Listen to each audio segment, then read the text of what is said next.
BPF सरकारनि गोख्रों खामानि मावनाय। पर्बत जरा बियाबाव सानसेयावनो मोनसे नङा मोनब्रै अन्थाइ खाम्फा गायसनदों।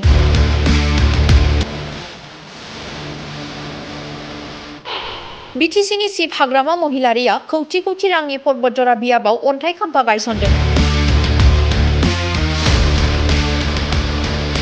क'क्राझार जिल्ला पर्बतजरा महकुमानि सिङाव थानाय थिपखायाव दानि बिटिसि सोलिफु गभर्नमेन्टआ गुरुदेव कालीचरण ब्रह्म मुंनि 30 कौटि रांनि अडिट'रियाम लुफुंनो आरो बिरसिला गां मुंनि मिनि स्टेडियाम लुफुंनो थाखाय 5 कौटि रांनि मोननै अन्थाइ खाम्फा गायसनदों थिपखाय बन्दराव।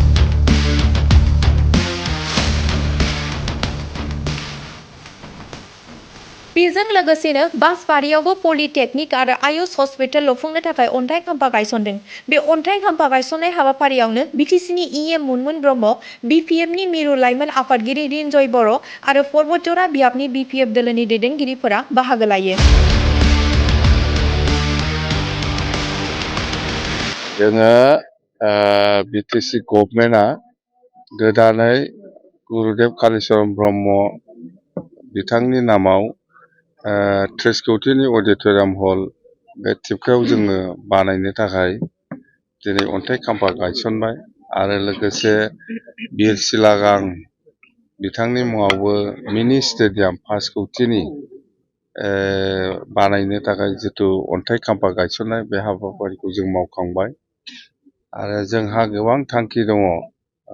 जोङो खालि बर'निल' नङा, बिटिसि ओनसोलाव जेसेबां जाथि जनगोष्ठी दं बिथांमोननि जिथु हिस्ट'रिक लिडारफोर दङ, जारिमिनारि लिडारफोर, बिथांमोननि नामाव गोबां जोङो माने मेम'रियेल बेबायदि स्टेचुजों लोगोसे बेबायदि अडिट'रियाम हल हक बा माबा मोनसे पार्क हक जायखिजाया जों बानायनायनि थाखाय जोंहा सिद्धान्त दङ दलाव।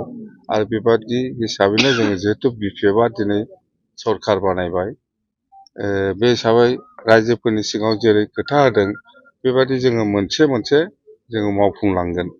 जोंनो जिहेतु दा सरकाराव दं, जों दिनै 3 मास जाबाय, 3 मासनि गेजेराव जोङो गोबां माने प्रमद बर'आ जाबाबो जास्लाबलांनो हायै माखासे थाखा थालांदों, बे थाखाजों जों बानायगासिनो दं।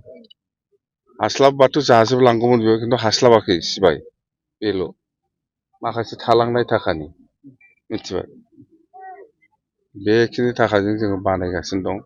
ओमफ्राय बेनि उनाव नेक्स्टआव थिपखायाव दंबावो पलिटेकनिक, बेबो प्रमद बर'आनो बेहाय जानांगौ होननानै माने थिग खालामनानै गालांखानायखा, खिन्थु फैसा गैयामोन। खोथाखौल' बुंदों, बियो माजों मावगोन। दा जोङो बिथांनि बे थिग खालामनायखौ जोङो सनमान होदों, सनमान होनानै बिनि सायाव जि थाखा सेंसन खालामनांगौ बेखौ जोङो दा थाखा सेंसन खालामनानै जोङो दिनै खामानिखौ स्टार्ट खालामनो नागिरदों। आरो आयुष्मान हस्पिटाल दङ, बेयो गभर्नमेन्ट अफ इन्डियानि प्रजेक्ट, खोब मोजां प्रजेक्ट, बेखौबो जोङो दिनै अन्थाइ खाम्फा गायसनगोन आरो बिनि थाखायबो थाखाया सेंसन जाबाय, टेन्डारबो अलरेडि प्रसेसआव दङ। दा बेबादिनो जोंहा प्रमद बर'आ माखासे थाखाखौ जास्लाबलांनो हायैयाव जोङो माखासे खामानि मावनो आखायाव लादों। दा टटेल मथथे 700 कौटिनि बारा प्रमद बर'आ माने फैसा बाहायलांस्लाबनो हायाखै, माने बियो हायोबा जागौमोन, जास्लाबलांसो हायाखै। दा बे थाखाजों जों खामानि मावगासिनो दं आरो।